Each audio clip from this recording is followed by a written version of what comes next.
Саламатсыздар ма? Мұхамеджан Тынышпаев атындағы Қазақ көлік және коммуникациялар академиясының Ақтөбе колледжінің арнайы пән оқытушысы Жұбатырова Айнар Қуандыққызы сіздерге жол және станция құрылғылары пәнінен оқу танысу тәжірибесінің сабағын ұсынады.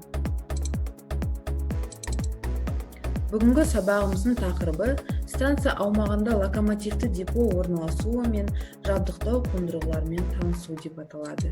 Бүгінгі сабағымыздың барысында біздер станция аумағында локомотивті депоның орналасуы мен жабдықтау қондырғыларымен танысатын боламыз. Жаңа тақырыпқа көшпес бұрын үй тапсырмасына тексеру мақсатында осындай тапсырма бергім келіп тұр. Мына сұлбада вагон шаруашылығының қондырғыларын жазып шығамыз және осы сұлбаны дәптерге түсіріп, осы бос торларды толтырамыз. Толтырып болған соң EduPage платформасына саламыз. Бүгінгі жаңа тақырыптың барысында біздер екі сұрақты қарастырамыз. Біріншісі, станция аумағында орналасатын локомотивті депоның жұмысымен танысу. Екіншісі, локомотивті депо орналасуы мен жабдықтау қондырғыларымен танысу. Локомотив депосы локомотивтерді паровоз, электровоз, яғни теміржол транспортын жөндеуге, күтуге және оларды пайдалануға арналған кәсіпорын болып табылады. Локомотив депосы негізгі алмасу және техникалық бақылау деполарына бөлінеді. Әрқайсының анықтамасын айта кететін болсақ, негізгі депода локомотивті жөндеудің барлық түрі және бақылау жұмыстары іске асырылады. Негізгі депода локомотивтердің күйі бақыланып, жоспарлы түрде жөндеуден өткізеді. Екінші түрі алмасу және техникалық бақылау деполары. Алмасу және техникалық бақылау деполары учаскелердің соңғы пункттерінде орналасады. Жөндеу учаскелерінің аралығы 1000-нан 2000 километрдей болған кезде локомотивтерді жол бойындағы әртүрлі деполардың ауысымды бригадасын күтіп, жөндеп отырады. Локомотив депосында локомотивтер жөндеуден өтетін немесе жөндеуді күтіп тұратын алаңдар болады. Локомотив шаруашылығының қондырғыларына жатады.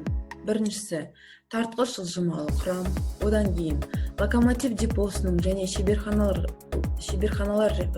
ғимараттарының жабдықтары, техникалық байқау пункттері, отын және майлау материалдарының қоймалары, локомотив бригадаларын ауыстыру пункттері және демалыс үйі, локомотив қорының базалары және тағы басқа жатады. Локомотив депосы локомотив шаруашылығының негізгі бөлімі болып табылады. Локомотивті деполарды локомотивтерге техникалық қызмет көрсету пункттерін, шеберханаларды, жарықтандыру құрылғыларын және локомотив шаруашылығының басқа да құрылыстарын және құрылғыларын орналастыру және техникалық жарықтандыру пойыздар қозғалысының белгіленген көлемін, локомотивтердің тиімді пайдаланылуын, сапалы жөндеу мен техникалық қызмет көрсетуді, материалды қордың ұқыпты пайдаланылуын және қауіпсіз жұмыс жағдайын қамтамасыз етуі тиіс. Арнайы жылжымалы құрамға арналған деполарды арнайы жылжымалы құрамға қызмет көрсету пункттерін, шеберханаларды, жарықтандыру құрылғыларын және арнайы жылжымалы құрамға қызмет көрсетуге арналған басқа да құрылыстар мен құрылғыларды орналастыру және техникалық жарықтандыру, арнайы жылжымалы құрамның сапалы жөнделуін және техникалық күтімін, материалды қордың ұқыпты пайдаланылуын, қауіпсіз жұмыс жағдайын, арнайы жылжымалы құрамның тиімді пайдаланылуын қамтамасыз етуі тиіс. Локомотив бригадасының жұмысы ауыспалы кезекте орындалады. Локомотивтің айналым телімі локомотив бригадасының жұмыс телімдерінен бірнеше есе ұзын.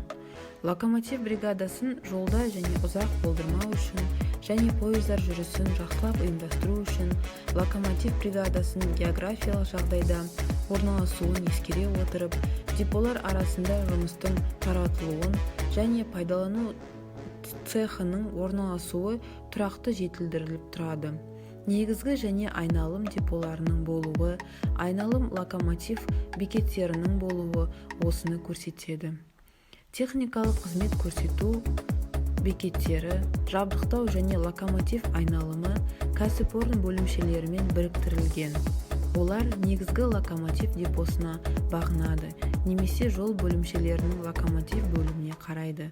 Олар регламенттік жұмыстарды жасайды, тексеру, тораптардың жағдайын тексереді және локомотив күйін, қажет жағдайында жөндеу жұмыстарын да тексереді. Сондай-ақ құммен, сумен, отынмен және маймен қамтамасыз етеді. Мұнда локомотивті пойыз келгенше жұмыс күйінде ұстап тұрады. Оның ішінде қыстыгүні. Басқа жағдайда әртүрлі операцияларды әрқалай жерлерде жасауы мүмкін. Бұл бекеттерді жеке дайындайды.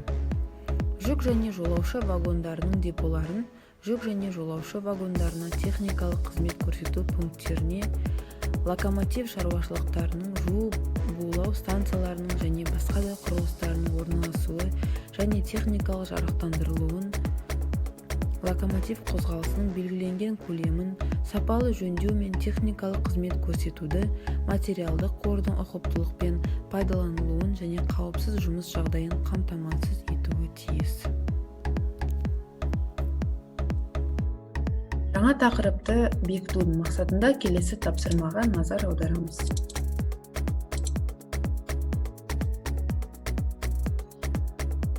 Слайдта көрсетілген сұрақтарға жауабымызды дәптерге жазып, толық жауап береміз. Бірінші сұрақ.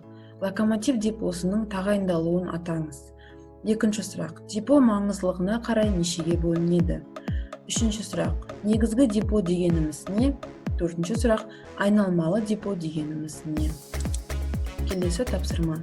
Берілген сұлбада локомотив депосының ғимараттары мен қондырғыларын таңдаңыз. Осы сұлбадағы локомотив депосының қондырғыларына жататын пункттерді дәптерлерімізге жазып аламыз. Үйге тапсырма. EduPage платформасында жаңа тақырыптың материалдарын алып, тапсырмаларын орындау. Екінші сұрақ. Осы сілтеме бойынша қосымша мәлімет алу. Қолданылатын әдебиеттердің тізімі EduPage платформасынан көре аласыздар. Назарларыңызға рахмет. Сабағымыз аяқталды.